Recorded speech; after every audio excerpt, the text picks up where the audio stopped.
Hello and welcome to For All That podcast number 5. And this time, for the first time, we've got more than one guest. We are joined by former MSP Carolyn Leckie. Hello. Hello, how you doing? And we're also joined by Mike Small, who is the editor of Bella Caledonia and a political strategist. Is that right, Mike? Yeah, hello. Certainly the former, That's very not sure about fancy. the latter. Okay. And as usual, it's myself, Michael Greenwell, and Andrew Tickell, or you may know him as Lalan's Pete Warrior. So, Hello.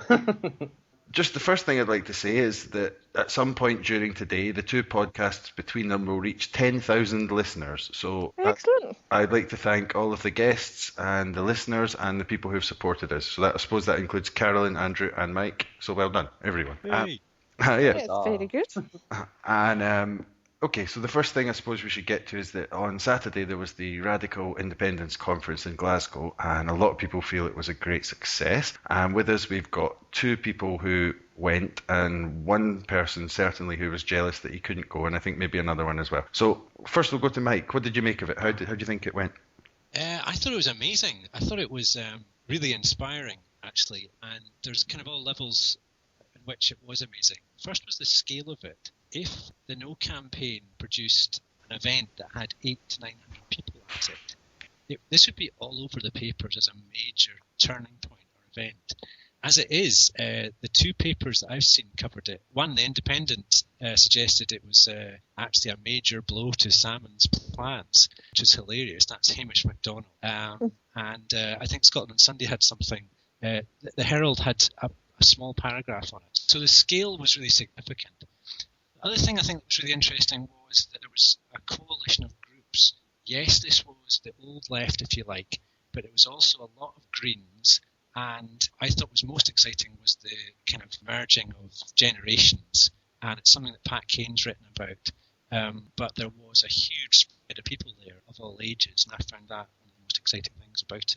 Can we expand a bit on the Hamish MacDonald article? Because I think there was something in response to that, because immediately after that article came out, and he was basically saying it was a threat to Salmond, as you said, but Salmond came out with a statement which was, let's just say, very delicately worded.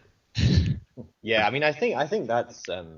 I would entirely agree with what Mike said there about that. That Independent article was outrageous. It was the sort of militant tendency interpretation of the Radical Independence Conference, which is to say that it was going to be, entryism, which would, invade the Yes campaign and turn it into, as I think Ian Smart put it, a political campaign that lost Labour Party the election in 1983. I think that's really incredible. And it's classic about how we've presented this debate thus far. For me, anyway, this idea that deviation and opinion is to be disciplined, that you cannot have a debate about it. It's astonishing to me that a free press in a democratic society thinks it's appropriate to report a range of different opinions being expressed totally legitimately as a sort of disastrous split. And I think that Independent article was truly extraordinary on that front, whatever you think about the kind of political ambitions that the kind of Radical Independence Conference was promoting. Did you see the article, Carolyn?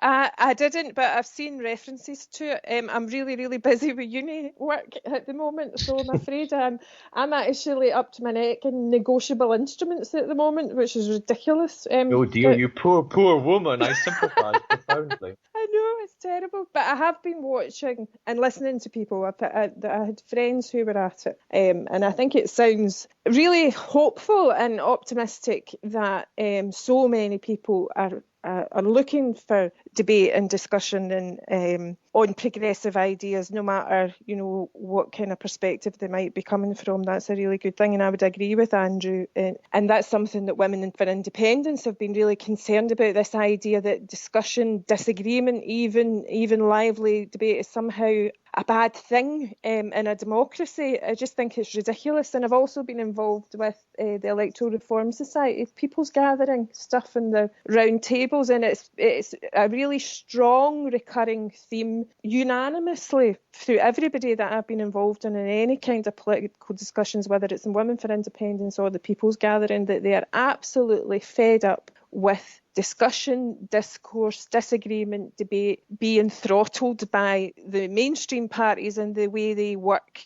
control, and by the way that the media reports discussions and disagreements, which, you know, to be fair to political parties, definitely puts them under pressure not to have discussions in public. And Andrew, as someone who's maybe, I don't know how to phrase this, I don't want to make you the villain of the piece, but you described it yourself as possibly not your natural environment, but how did you find it? No, I think that is absolutely fair. I am, politically, in terms of my convictions, I am much less anti-capitalist than most of the people there. I would describe myself as a sort of social democrat with a pretty expansive idea of the moral vocation of the state, and that's how I sort of think about it. I thought it was interesting. I mean, some people described it as a great forum for debate. I really don't think it was that. For me, what was most interesting about the Radical Independence Conference in one sense was how peripheral, arguably, the independence argument itself was for much of the discussions. In many ways, you could have held quite a similar conference in England, just purely theoretically, discussing a list of complaints, an anti-capitalism, anti-NATO, anti-Trident. You could have a very similar discussion without independence, arguing for a utopian vision of, say, the British state. And what was really striking for me about the meeting was how fatalistic all of these people across the gamut of the left, from anarchists, left feminists, the kind of bourgeois left of the Green Party, as someone described them at the conference. About how united they were around the proposition of independence, that was the kind of utopian vision which would potentially deliver on some of these radical political ideas. And that was really, the big applause lines across the day. I don't know what you thought about this, Mike, but for me, they were for collective ownership of renewable energies. They were for anti-NATO. They were for anti-Trident positions. And actually independence for me felt curiously peripheral in one sense from the kind of core of the discussion. Well, I think that the difference between having it in England and having it in Scotland is that there's obviously the possibility. And I suppose what was interesting for me was that there's this coalition around the idea of sovereignty, and it's very difficult historically, obviously, to get the left to agree. And what I thought we saw here was an amazing coalition of people who kind of get it, that the task is sovereignty, and it's then opening up that realm of possibility to explore whatever the issue is that they're wanting to see happen, whether that's tackling housing poverty or whether it's tackling Trident. People get that the task ahead of us is gaining sovereignty. It's the possibilities that sovereignty creates, I think. Yeah. Mm-hmm. Yeah. Yeah. No, I think that's absolutely right in terms of the discussion. It's just, again, one thing about which wasn't clear to me in some of the times about, and this is fundamentally a question I think about what the conference was for, what it attempts to achieve. And I sat in various of these workshops which it was being discussed and people were arguing about, particularly in the women's workshop that I attended, about what are the arguments, what are the kind of propositions you might advance to convince people about independence. And it was, frankly, a rather, for me, extraordinary list of things, from talking about putting the rape conviction rate at the front and centre, talking about abortions and reproductive rights, which I think are important, but I don't immediately understand often how many of these sort of political ideas are intended to achieve independence, which I thought that Robin McAlpine's speech at the very end of the conference was actually one of the most critical, and its kind of implicit critique for me of some of the more expressive aspects of the conference, that there was more of a focus, I think, on declaring political opinions rather than sort of strategies for independence. And I didn't go to your session, I'm afraid, Mike, but maybe that discussion was more extensive there. Well, I think there was a problem organisationally, you were saying, in terms of how much actual debate there was, because the organisers probably didn't expect to have 800 or 900 people turn up. So when you then went to a workshop, you had 150 people. So you can't really run a workshop with 150 people. It's not really able to be very participative in those circumstances, is it? No. Which is a shame, because that's, I suppose, one of the questions for where it goes in the future, about how you can ensure that it is including everybody and that it is participative, and that, that some of the more organised political groupings can't dominate it. I would just want to come back on Andrew there, when he's talking about some issues that I suppose would be collectively captured as feminist issues. I think from some of the discussions we've been having in Women for Independence, which is not an explicitly feminist organisation, is that women are more than 50% of the population, and I would imagine that women who are raising issues such as reproductive rights are saying these are some of the things that we want to be able to have control over. There are examples of things, and then there's a whole constitutional discussion about enshrining women's rights and an analysis of women's rights into a constitution and really thoroughly understanding that top to bottom, which doesn't always happen. You know, the main plenary debates won't discuss patriarchy or feminist issues, but it's in a workshop. And I'm not criticising the Radical Independence Conference. That's usually what happens. And I think where myself, certainly, and a lot of women that I know want to get to the point where we don't have to keep asking all the time, and that it is automatic, that it is a mainstream question and a mainstream issue.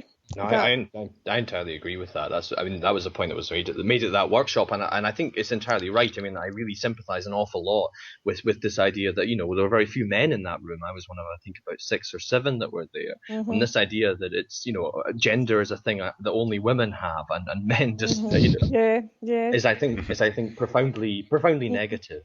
Can I just come back on something Andrew said about, you know, is a conference that you could have had in England as well. This is something with the left. It's always very, you know, big ideas. Not always. There's a kind of move towards more local democracy, but it's something I've noticed at these kind of conferences before. It's because of the fatalism about the British state that all of these ideas have moved to an independent setting. So did anyone kind of include the cultural argument? There's more than one argument for independence. There's also a kind of cultural feeling about it as well. And I wonder if that was missed out. I don't know if either of you noticed anything along those lines. Yeah, I think there was a contribution from people from the National Collective, and I kind of touched on it a little bit about sort of culture jamming, and I think it's something that we're going to be taking forward with the RIC and with National, is a major day on kind of culture jamming the union, because one of the things that came up was about how you cope with the sort of surround sound of the media and the visuals. We've been immersed in the Union Jack. You try and do a good podcast. Or you try and do a good podcast, yeah. But the kind of I was reflecting back to the poll tax campaign and how you couldn't move in Glasgow without looking up and seeing some kind of scrawled slogan.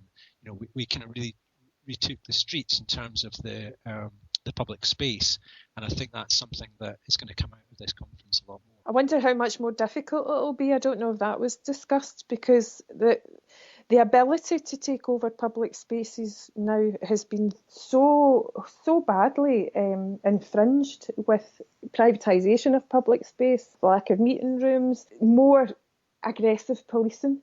Certainly would be the view of people who've been involved in things like the G8, or more recently, you know, parties in Kelvin Grove Park, or the occupation at the Hetherington at Glasgow University. I think that it'd be quite interesting if a movement like that develops where there was graffiti everywhere, and similar to anti-poll tax, about what the response would be, and how confident people would be to do that on a mass scale. Yeah.